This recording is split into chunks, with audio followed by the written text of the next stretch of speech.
శీర్షిక: కడప యొక్క మౌన గూఢచారాలు. కడప పట్టణం పర్వతాల నడుమ మరియు పురాతన దేవాలయాలతో ముసురుగా ఉండే ప్రశాంత ప్రాంతంగా పేరు తెచ్చుకుంది.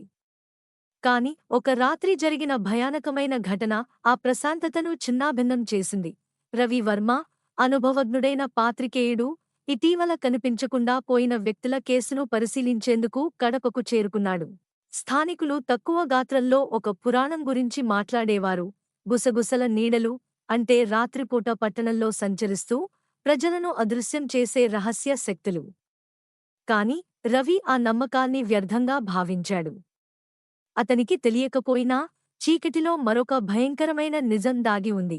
తన అన్వేషణలో రవి పురాతన వరదరాజ మేనర్ అనే పాడుబడిన భవనాన్ని చేరుకున్నాడు.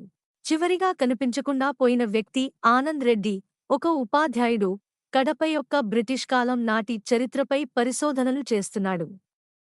రవి ఆనంద్ రెడ్డి అద్దెకు తీసుకున్న గదిలోకి చొరబడినప్పుడు అతను చిందరవందరగా పడ్డ కాగితాలను కనుగొన్నాడు.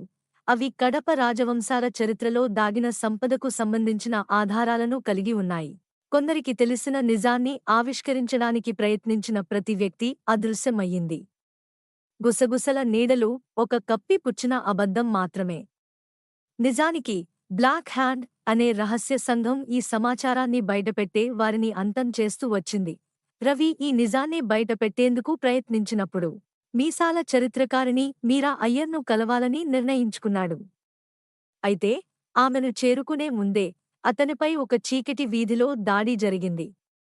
అతని చేతిపై దుమ్ముగా ఒక హెచ్చరిక ముద్రించబడింది: కడపను వదిలి వెళ్ళిపో లేదా అదృశ్యం అవ్వ.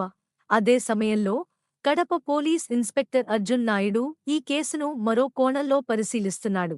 పోలీసులకు గట్టిగా అనుమానం కలిగినప్పటికీ ఎటువంటి ఆధారాలు దొరకలేదు.